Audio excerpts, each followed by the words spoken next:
Let's make this interactive. Let's take our time. Let's make videos that aren't about being first, but about creative content that is useful to you as mobile photographers and mobile innovators.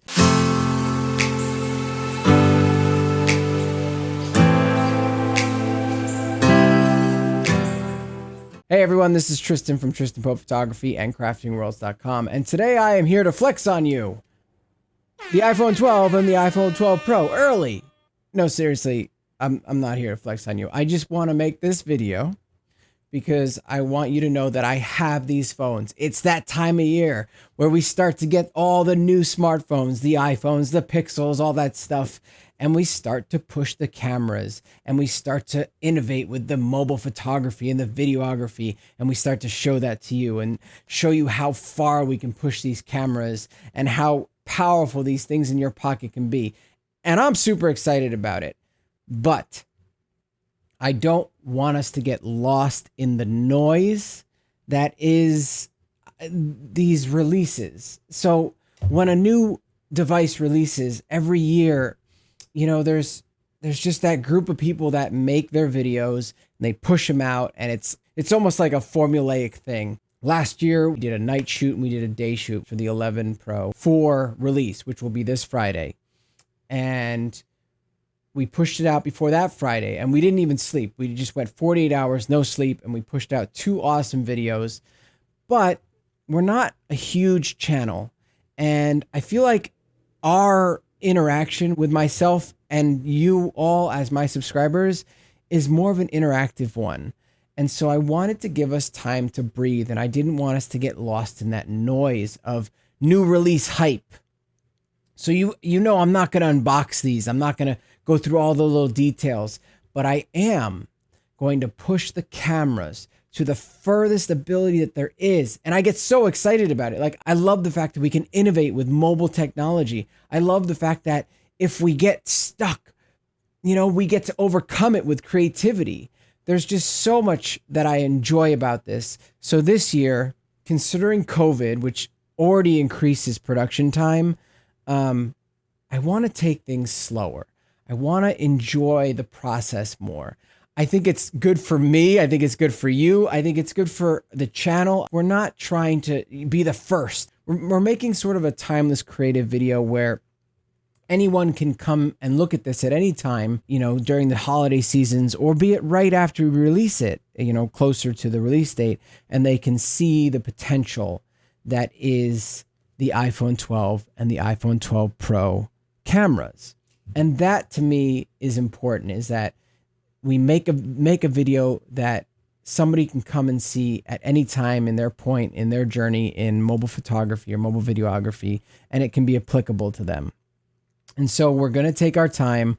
We're not going to overstress, because let's be honest, this year is just the year of stress. And so for my own personal well-being, for the channel's well-being, and also to open this up to you, the subscribers, to interact with us, the channel, I figured we will make this video first, which is just, hello, we have the phones, weird flex, but okay. We're going to make some videos for it. We're going to go into the video aspects of it. We're going to go into the photography aspects of it, and we're going to push it as far as we can. And we're going to see how well these cameras do compared to, say, the iPhone 11 Pro, compared to the mirrorless Sony camera, compared to the Google Pixel 5. We're going to push it to the limit, even the 12 versus the 12 Pro. And then later on, the 12 Mini and the 12 Pro Max. Sorry, it's a very strange naming convention this year. 4 phones, that's crazy, right? And we're going to open up this video here for you to talk to me in the comments. What would you like to see? What do you want us to do with these cameras that pushes them to the limits? Is there something in videography that you'd really like to see if they're capable of? Is there something with photography that you really want to see if they can pull off?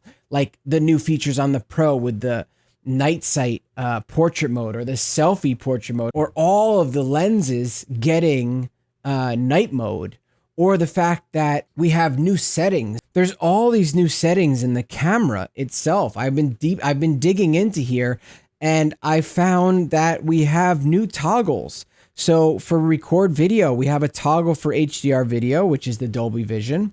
Then we have auto FPS, which is brand new. And apparently you can set it to auto 30 FPS and auto 30 and 60 FPS. It's supposed to automatically improve your low light shooting, because the higher your frame rate, the less light is allowed in through the sensor. So it'll be interesting to see what those do, because I don't know. These are all brand new to me. There's scene detection, which basically automatically tells you, are you shooting food? Are you shooting people? Are you shooting landscape?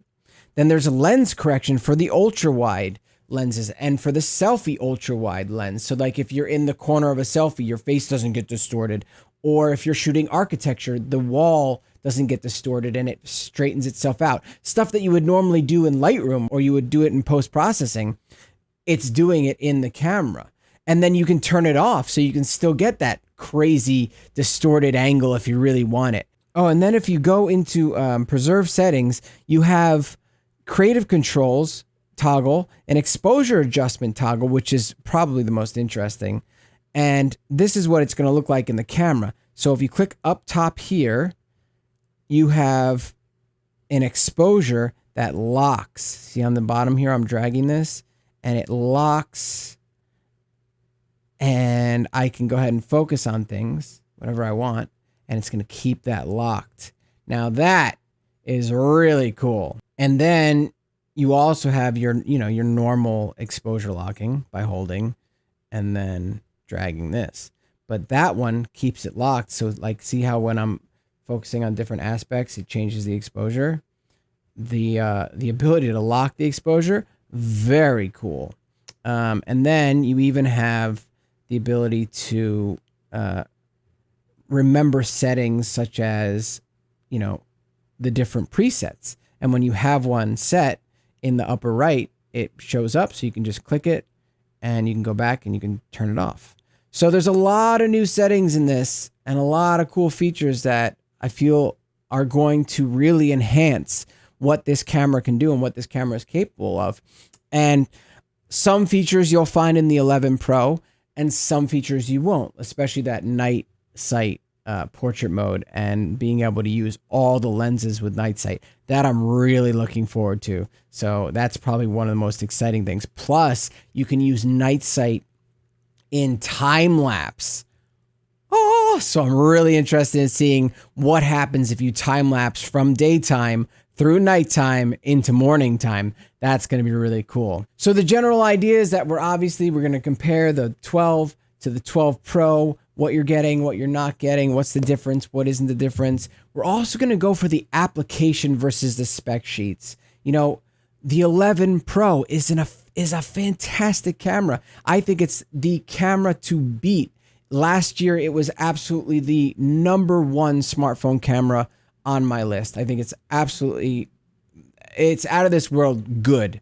The question is, in application, will the iPhone 12 Pro be better than it, or are those spec sheets just spec sheets? You can say all you want about how this improves that and this improves that, but when you put two photos together, can you tell the difference? And that's the most important part. So we're going to be doing things like that, comparisons like that. So we have quite a few videos that are going to be coming out here.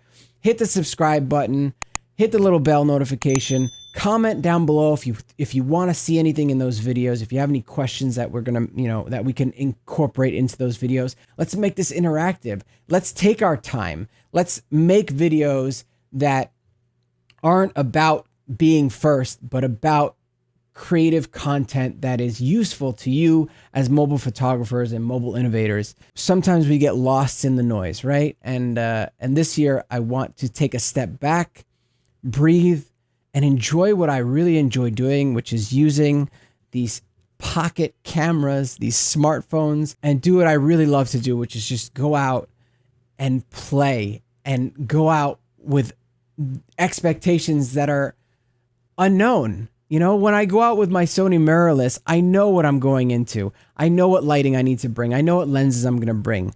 But when you have a new phone and a new camera like this that introduces AI learning and the Neuralink and all the different things that are going on behind the scenes, sometimes you don't know what you're going to get. And that's really exciting. And finding those boundaries and then finding creative ways to push over those boundaries. So that's what you have to look forward to.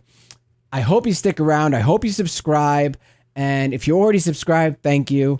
And I hope to see you in the upcoming videos for the iPhone 12 and the iPhone 12 Pro, and then the iPhone 12 Mini and the iPhone 12 Pro Max. And we should be getting the Google Pixel 5 soon as well, and that'll also be thrown into the mix. Thanks again for watching, and we'll see you in the next videos.